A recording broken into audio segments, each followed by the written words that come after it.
पहले प्रधानमंत्री की कुर्सी के ऊपर बैठ के कोई राजनीतिक व्यक्ति ऐसी कोई बात कह नहीं सकता, क्योंकि यहां खतरे बड़े रहते हैं। वोट की राजनीति होती है। स्टार्टअप का नारा दिया, स्टैंडअप इंडिया का नारा दिया है, और make in India, startup India और स्टैंडअप इंडिया का नारा जिस दिन सही रूप में देश में लागू हो जाएगा तो एक एक दलित और पिछड़े के हाथ को काम मिल जाएगा कौशल विकास के। तो भारतीय जनता पार्टी में नरेंद्र मोदी जी के नेतृत्व में मिल सकता और केंद्र भी मिल सकता। क्योंकि सर्दी का महीना था, उस समय के बाद बहुत बार मैं कर्पूरी जी के साथ रहा। कई बार हरियाणा प्रदेश में कर्पूरी जी और हुकुमदेव नारायण सिंह यादव ये दोनों इकट्ठे आते थे। चंद्रजीत यादव जी भी, राम नरेश कुशवाहा जी भी कई बार हमने बुलाए। ये सारे बैकवर्ड क्लासेस के यहाँ दिल्ली के पूर्व मुख्यमंत्री रहे थे चौधरी ब्रह्म प्रकाश यादव, उनके साथ भी कई बार बात करने का मौका मिला। यहीं पर हिंदू महासभा भवन में 3 दिन तक पिछड़ों का चिंतन शिविर चलाया था। चौधरी ब्रह्म प्रकाश यादव ने बुलाया था। कर्पूरी जी उस समय उसमें मुख्य अतिथि थे। वहां भी 3 दिन तक हमने शिविर में रहने का मौका मिला। ये सन 1980 की बात है। तो जैसा बहन जी ने बताया था कि राजनीति में पता नहीं कई बार कितनी उपेक्षा हो जाती है, और जैसा पासवान जी ने बताया कि ये सामंती जो गिरोह होते हैं ये कभी किसी का भला नहीं कर सकते। 1982 में चौधरी देवलाल मुझे कहने लगे, रामचंद्र अब कर्पूरी जी से पूरी ट्रेनिंग ले ली, बाबा जी ले ली, हरियाणा प्रदेश में पिछड़ों को जोड़ और कांग्रेस से तोड़ किसी तरह इनको। मैंने कहा जी मैं क्या कह के जोड़ू, क्या दोगे आप पिछड़ों को? कहले आपकी क्या डिमांड है? उस समय हरियाणा में 12 जिले थे। मैंने कहा 12 जिले हैं, 12 टिकट का वायदा कर लीजिए, मैं पिछड़ों को आपके साथ लगा। उन्होंने कहा आप जनसभा बुलाओ। मैंने महल में जनसभा बुलाई, 10,000 आदमी वहां पर इकट्ठे हुए, और चौधरी देवलाल कहने लगे मैं यहाँ महल से रामचंद्र जागड़ा को चुनाव लड़वाऊंगा और 12 टिकटें बैकवर्ड क्लासेस को दूंगा, आप लोग मेरे साथ लड़ो। अपने पूरे प्रदेश में घूम के पिछड़ों को जोड़ के उनके साथ लगाया। जब चंडीगढ़ में बैठे कोई, उनको पता लगा कि अब तो पूरी तेरी लहर होगी, मुख्यमंत्री बन ही जाएगा, तो ड्यूटी लगा दी 2-2 जिलों की एक आदमी की कि तू इन जिलों की रिपोर्ट दे, किसको टिकट दे सकते हैं, तो इन जिलों की। मैं भी बैठक में था। मैंने कहा चौधरी साहब वो 12 टिकटों का क्या हुआ? उनकी ड्यूटी तो आपको लगा ही नहीं कि किस जिले से बैकवर्ड का कौन सा कहां से चुनाव लड़ेगा। तो मुझे कहने लगे तू तो जागड़ा है, जागड़ा तो फिर पूंजीपति है, तू बैकवर्ड का ठेका लिए फिर रहा है। अब कई बार आती है ये बातें आती है अच्छी अच्छी कि अगर आपका कोई शत्रु नहीं है तो ये समझो आप उस समय चुप रह गए जिस समय आपको बोलना चाहिए था। तो मैंने कहा आप क्यों ठेका ले रहे हो?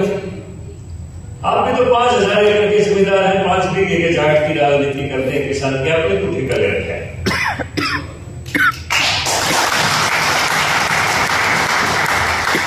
अब बताओ ऐसे आदमी को कौन विधानसभा में भेजता?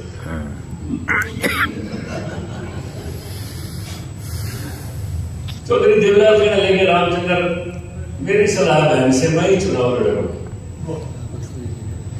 और तेरे को सालावास से लड़वा दूंगा। मेरा फार्म सालावास से भरवा दिया। वहां से चौधरी चरण सिंह की टिकट नहीं दी, क्योंकि राष्ट्रीय अध्यक्ष वो थी। अब चौधरी देवलाल चुनाव हमने जितवा, मैंने से क्या करते, पार्टी के मेंबर थे। तो ऐसा कई बार होता है। 1987 में क्योंकि 82 में ऐसी घटना हुई, बहुमत हम लिए बैठे रहे परमाणु होटल में, कालका के ऊपर हिमाचल गवर्नमेंट का होटल था, और पीछे से तपासे जी ने संबंध दिवाली भजनलाल जी को, जो हमारे साथ देवलाल ने किया भजनलाल ने उसके साथ कर दिया।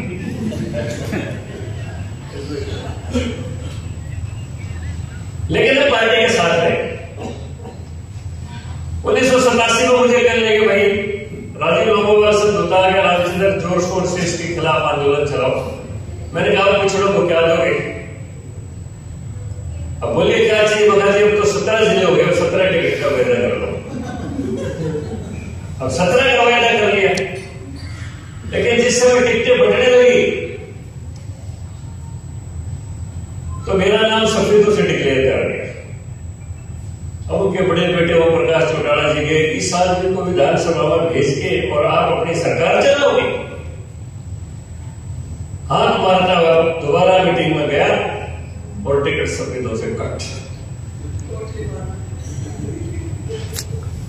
मैंने चौधरी देवलाल को कहा कि चौधरी साहब, अगर इस बेटे की चर्चा से अगर टिकट मिलती है तो फिर हमने आपके साथ तो आंदोलन में जेल काटी, यात्राएं की, खाम में नुकसान किया था, इसी की चमचागिरी कर लेते। अब देवलाल ने महसूस किया, मैंने कर्पूरी जी से कहा, कर्पूरी जी ने बताया बगोड़ा जी का निवास था जोरबाग कॉलोनी में, छोटा सा फ्लैट लिए हुए, वहां तीनों इकट्ठा हुए और मुझे सफेदों से दोबारा उस आदमी की टिकट काट के दे। अब चौटाला जी कहने लगे इसको विधानसभा में नहीं जाने दूंगा और न रोज दिक्कत करेगा। 17 तारीख को पोलिंग थी और 15 तारीख को देवलाल से बयान दिलवा दिया कि हमने रामचंद्र जांगड़ा से समर्थन वापस लेके इंडिपेंडेंट को दे दिया और पार्टी का उम्मीदवार होते हुए मुझे चुनाव करना है। ये सामान्य लोगों की सोच का, जैसा पासवान जी बता रहे थे, ऐसा बहुत बार होता है।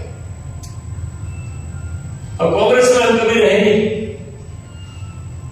एक तरफ भजनलाल, एक तरफ देवलाल, उसके परिवार ने मेरे साथ धोखा किया, बाद में मर्डर भी करवाने की कोशिश की। अब कोई विकल्प नहीं, चौधरी बंसीलाल को मैं समझाऊ जाके कांग्रेस से बाहर लेके आया। हमने हरियाणा विकास पार्टी बनाई। 1991 का चुनाव में लगा मैं इनसे हार गई, क्योंकि नई नई पार्टी थी, केवल 12 विधायक हमारे बड़े थे। लेकिन जब क्षणों में पूरी लहर तैयार हो गई तो उनके बेटे ने ही किया, उन्होंने सारी सरकार रामचंद्र जांगड़ा चलाएगा वरना इसको पार्टी से निकलवा दो। अब जब सरकार बड़ी तो मुझे पार्टी से ही निकलवा दी। ये राजनीति में पता नहीं कितनी बार क्या क्या होता है, और ये हमेशा जो पारिवारिक पार्टियां होती है, सामंती सोच के जो लोग होते हैं, वो ये खतरा वहां पर बना ही रहता है। क्योंकि महाभारत का युद्ध क्यों हुआ? क्योंकि जिस समय जरूरती चीज हो रहा था उस समय सबके सब चुप रह गए, वरना उसी समय मेरे को दिल का इलाज कर दिया होता, दुष्कर्षण का इलाज कर दिया होता। तो अगर आपका कोई शत्रु नहीं है तो इसका मतलब ये है कि आप उस समय चुप रहे जिस समय आपको बोलना चाहिए था।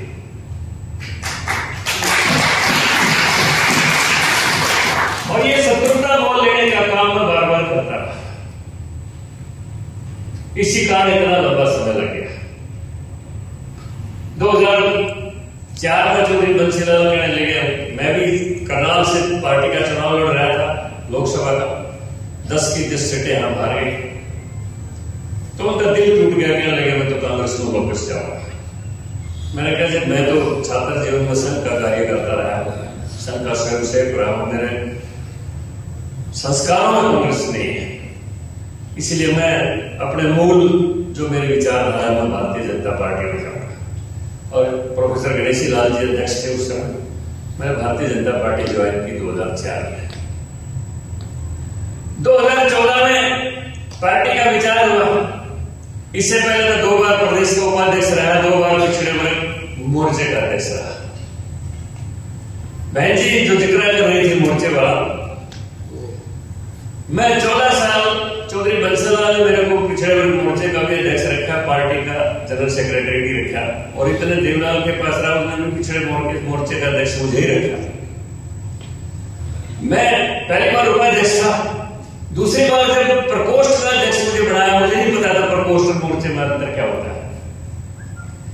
लेकिन जब मीटिंग हुई, मैं तो हमेशा पदाधिकारियों की बैठक में बैठता था, मुझे नहीं बुलाया। महिला मोर्चे की भी बुला ली, युवा मोर्चे का भी बुला लिया, किसान मोर्चे का भी बुला लिया, एससी मोर्चे का भी बुला लिया। हमने बैठा चुपचाप। मैंने अध्यक्ष जी से कहा, उस समय आनंद प्रकाश मनचंदा जी अध्यक्ष थे, अजी मेरे को तो नहीं बुलाया। आप तो प्रकोष्ठ के अध्यक्ष हो। प्रकोष्ठ क्या होता है? इसका तो एक संयोजक होता है, बस एक संयोजक और कुछ नहीं होता है। मैं राजनाथ जी से मिला यहाँ पर आके, राष्ट्रीय अध्यक्ष जी से। मैंने कहा जी देश की 54% आबादी है और यहां पर प्रकोष्ठ बना के छोड़ रखा है, ये मछली पालन प्रकोष्ठ थोड़ा है। रामनाथ जी से हमने प्रोटेस्ट किया और तब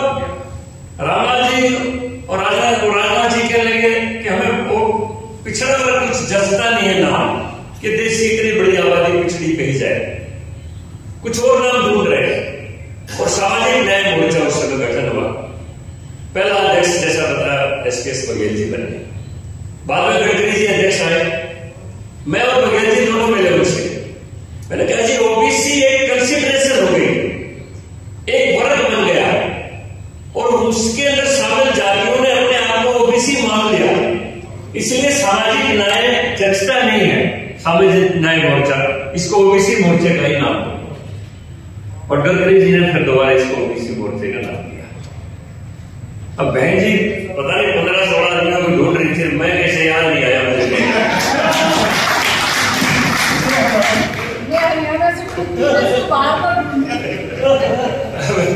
ये मेरी समझ से बात की बात, क्योंकि मैं तो शुरू से करने लगता था।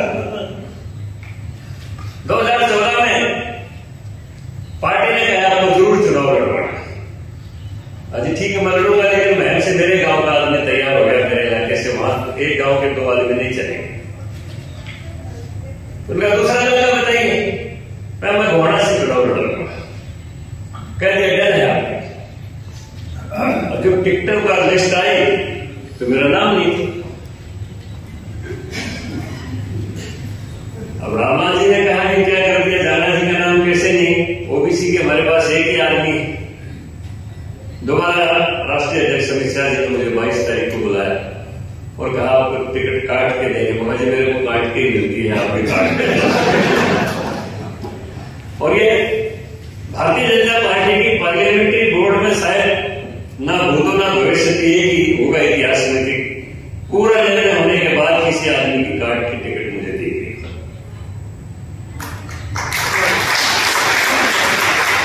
लेकिन थोड़े अंदर से वो चुनाव हम हार गए। उसके बाद ओबीसी बैकवर्ड क्लासेस कॉर्पोरेशन का मुझे चेयरमैन माननीय मनोहर लाल जी ने बनाया, 4 साल तक चेयरमैन रहा। अब मैं चेयरमैन था, अपने कार्यालय में बैठा हुआ था और मेरे पास फोन आए कि आप भी ऐसे छुपे रुस्तम हो, क्या क्या करते हो, पता नहीं कैसे कहां से तीर मारते हो। मैंने कहा मैंने क्या किया अभी पता नहीं। कह रहे टीवी खोल के देखो। और टीवी खोल के देखा तो मेरा नाम राज्यसभा के लिए चल रहा था। मुझे नहीं पता। 2018 की बात, 2 दिन बाद मेरे पास फोन आया कि टिकट कट सकती है आपकी, दिल्ली पहुंचो।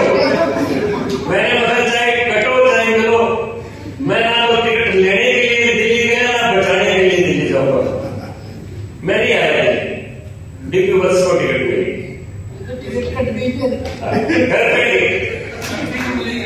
लेकिन मैं गोहाना से पूरी तैयारी में था और पूरा इलाका गांव के लोगों ने पंचायतें करके फैसला ले लिया कि अब की बार रामचंद्र जांगड़ा को टिकट मिलेगी और किसी दूसरी पार्टी के उम्मीदवार का एजेंट नहीं बनने देंगे। मैं 50,000 से ऊपर चुनाव जीतता गोहाना से, फिर चुनाव में टिकट कट गया। अब बताइए सुधा जी कह तो रही थी एक ही थाली के चट्टे बट्टे हैं। अब मुझे कह रहे जाना है कितनी उम्र हो गई, मतलब 70 साल का होगा।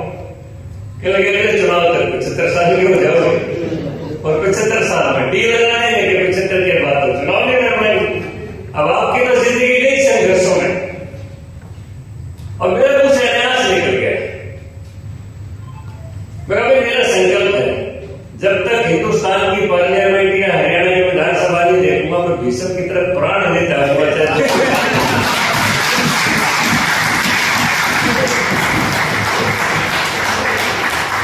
और मैं तो 2020 में बस लाइट ऑफ करके सोया ही था।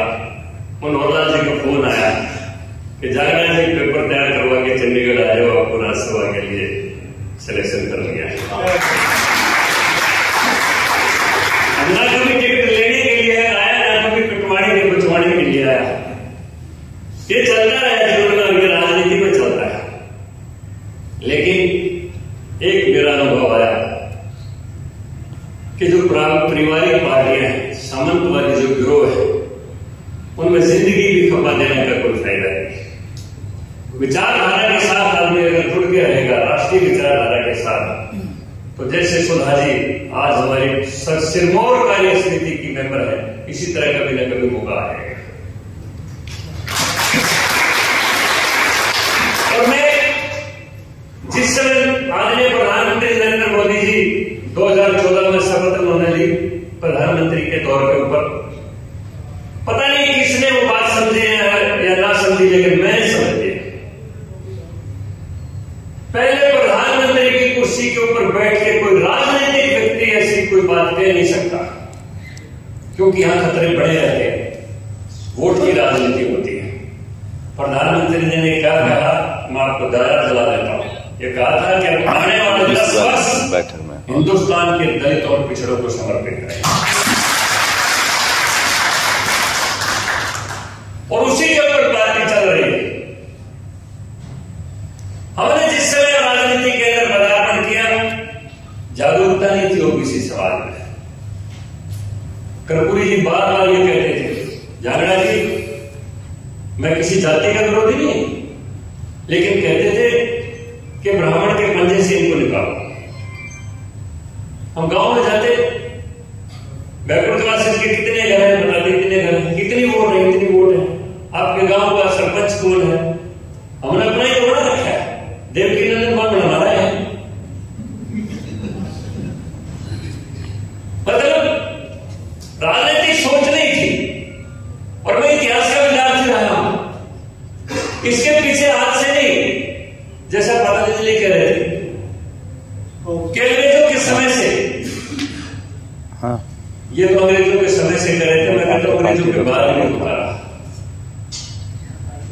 1901 की जनगणना में उस समय के सेंसस कमिश्नर थे हर्बर्ट रिस्ले, उन्होंने एक कॉलम लगा दिया, बहुत धूर्त थे ये ब्रिटेन के लोग, जाति पाति में, धर्म और संप्रदाय में कैसे बांटा जाए, हिंदुस्तान को बिखेर दिया जाए और बिखेर के अच्छी तरह से राज किया जाए, फूट डालो राज करो जिस नीति को बोलते हैं।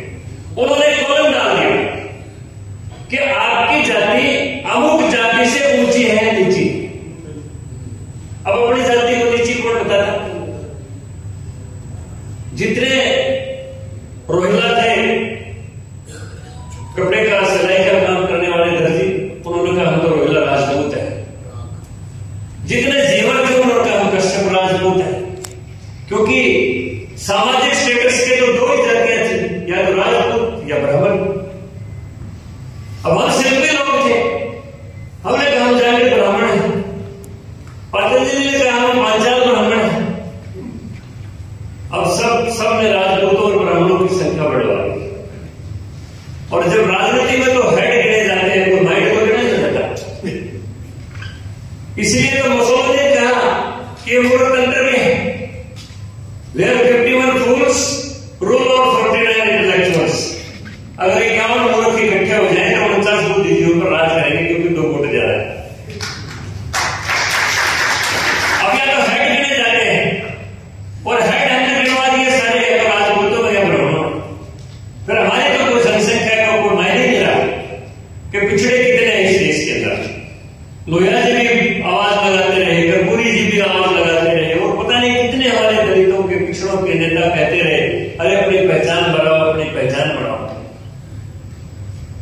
1987 का मैं चुनाव हार गया, मेरे समाज के लोगों ने कहा कि सामाजिक संगठन बनाया, प्रदेश के अध्यक्ष बन जाइए। मैं यूनानी मछली प्रदेश का अध्यक्ष बना दिया।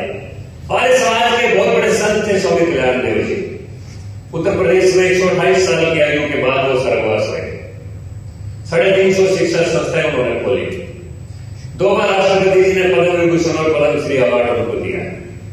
मैं उनके पास आशीर्वाद लेने के लिए चला गया। मैंने कहा स्वामी जी को विशेष मार्गदर्शन मिला करो, समाज ने मेरे ऊपर छोटी सी जिम्मेदारी डाली है, प्रदेश का अध्यक्ष बनाया। वो कहने लगे बेटा मैं संत हूं, मुझे जाति पाति से कुछ लेना नहीं है, लेकिन जिस जाति में जन्म लिया है थोड़े बहुत संस्कार उसके बचे रहते हैं। अगर तुम मेरे से मार्गदर्शन लेने आए हो तो अपनी जाति की, अपने वर्ग की पहचान बनाओ। जो भी जागड़ा है, निमान है, पांचाल है, जो भी तरक्की करता है अपने नाम के पीछे समाधि लगा लेता है। तरक्की करो, ब्राह्मण के खाते में चढ़ाना, तुम्हारी रोकड़ खानी पड़ेगी।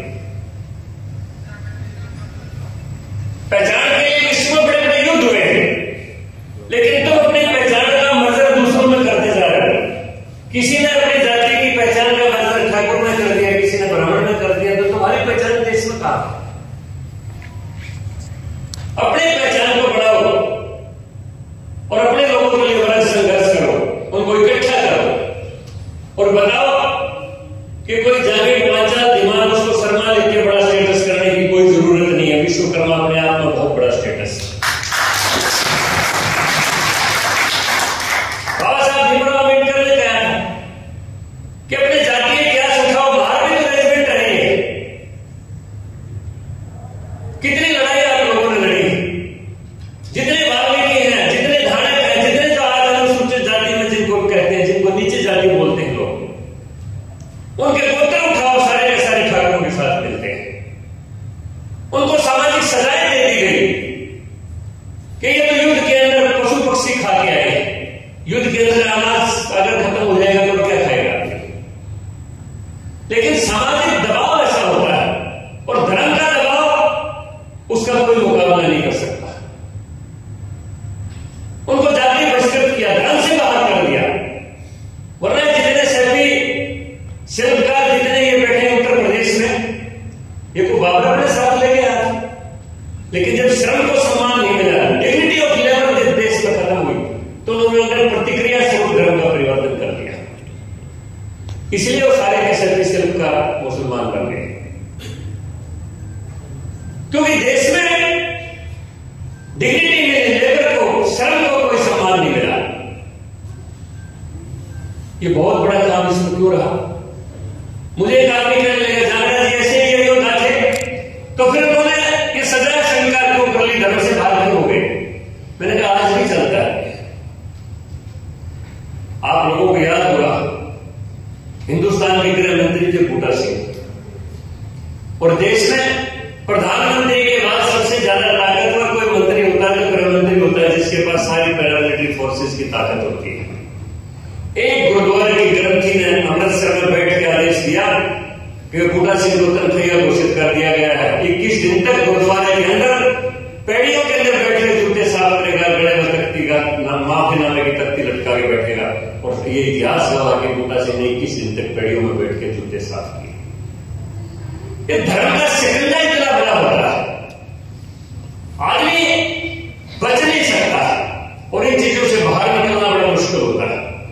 लेकिन आज ये भारत के प्रधानमंत्री नरेंद्र मोदी जी के पद पर आने की देर कहो या समय का परिवर्तन कहो, पूरे देश का ओबीसी समाज सब शिकंजों से बाहर होकर संगठित हो गया है।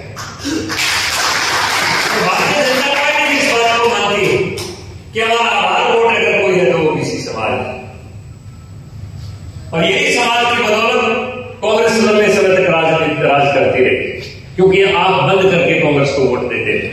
लेकिन आज मुझे खुशी है इस बात की कि इनकी आंखें खुल गई और आप खोल के ये भारतीय जनता पार्टी को वोट देते हैं।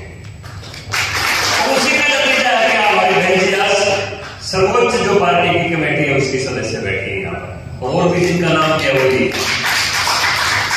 और भी वही बात है जो प्रधानमंत्री जी ने कहा था कि आने वाले 10 वर्ष हिंदुस्तान के दलितों और पिछड़ों के लिए होंगे। ये बात हमें सबको समझ लेनी चाहिए।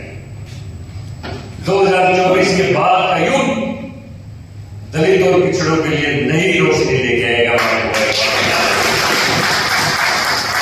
मोदी जी की बहुत सी कठिनाइयां हैं, आप देख लो चारों तरफ कितनी ऐसी शक्तियां हैं, तो राक्षसी शक्तियां कह सकते हैं, उनको घेरने की कोशिश करते हैं। लेकिन उन सभी चीजों से बाहर हम लोगों ने उनको निकालना है। हम लोग अगर उनके पीछे ताकत बन के खड़े रहे तो दुनिया की कोई ताकत उनको दबा नहीं सकती। उनको हौसले की उनके अंदर कोई कमी नहीं, विचारधारा अगर अडिग है, अंतिम आदमी के उनके का उनका सपना अडिग है, अंतिम आदमी का कल्याण का सपना उनका अडिग है।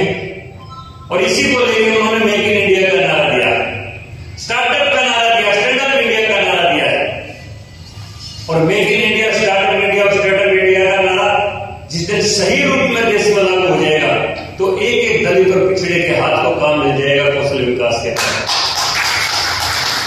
ये उनकी योजना है और इस योजना को फलीभूत करने के लिए हमें पूरी ताकत के साथ उनके कंधे के ऊपर खड़ा रहना है, पूरी ताकत बन के उनका सहयोग करना है।